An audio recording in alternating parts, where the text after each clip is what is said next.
Okay, I'm going to be talking about gender inequalities in healthcare. We're going to be looking at patient care perspectives as well as the professional perspectives. Okay. So discrimination in healthcare can be defined as negative actions or lack of consideration given to an individual because of preconceived or unjustified opinions. Two examples of these unjustified opinions are macroaggressions and microaggressions. Macroaggressions occur at large scale and are often federal unjust laws, for example, against women's bodies and their rights. Microaggressions can be indirect or subtle discrimination against people, especially of a minority. These are often seen as racial slurs or insults. So, how do these relate to healthcare experiences? They create hostile environments and threaten a patient's well-being. They can also issue biased treatment for patients regarding their gender.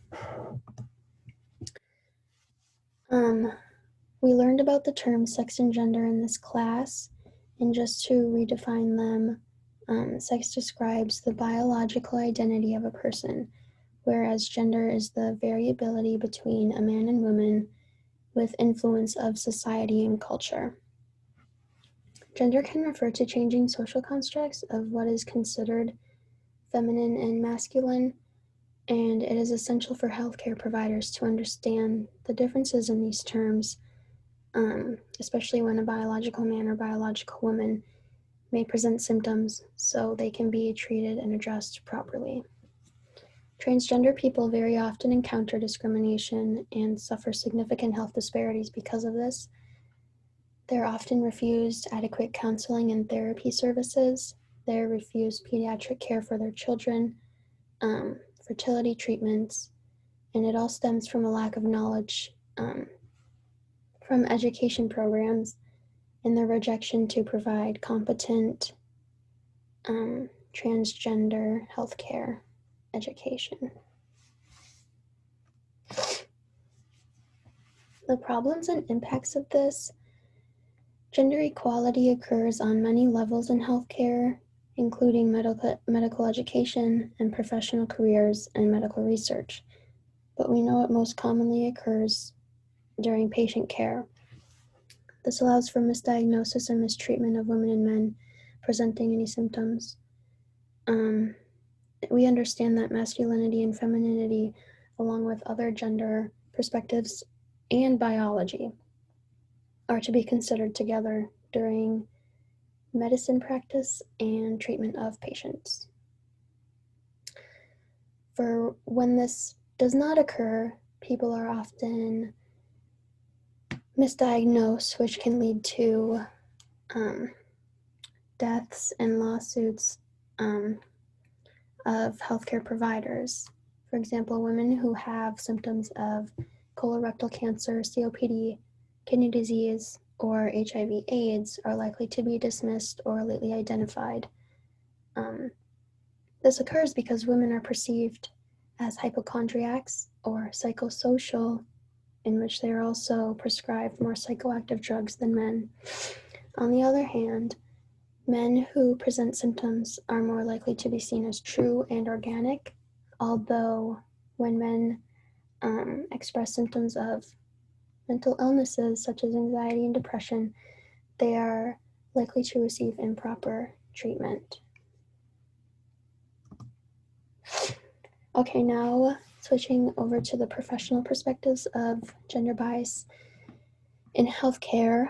The American healthcare system negatively impacts how Americans seek and receive care. It refers back to masculinity and femininity as well, as women are perceived as more affectionate and sensitive than men, who are perceived more assertive and autonomous. So therefore, it is believed that women can't perform the same professional duties of medical professionals as men. I wanted to also include gender equity versus gender equality.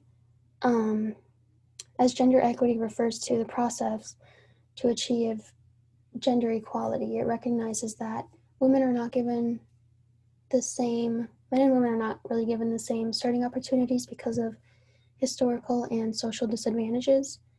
And there cannot be gender equality without gender equity.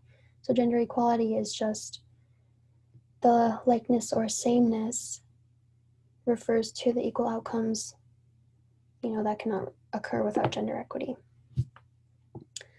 There has been progress made regarding gender equity for healthcare professionals. Women have been given better opportunities.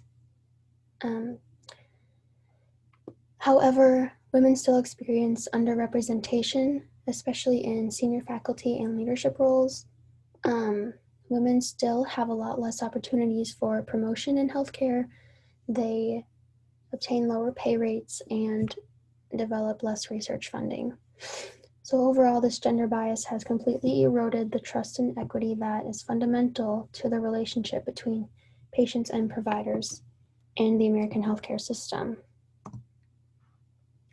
As for future motives, we believe it is necessary that medical professionals include all features of both sex and gender in order to get a clear understanding of health determinants. Therefore, eliminating gender bias from patient and professional perspectives can start with adequate training approaches from medical programs, but it just cannot occur without individual change as well.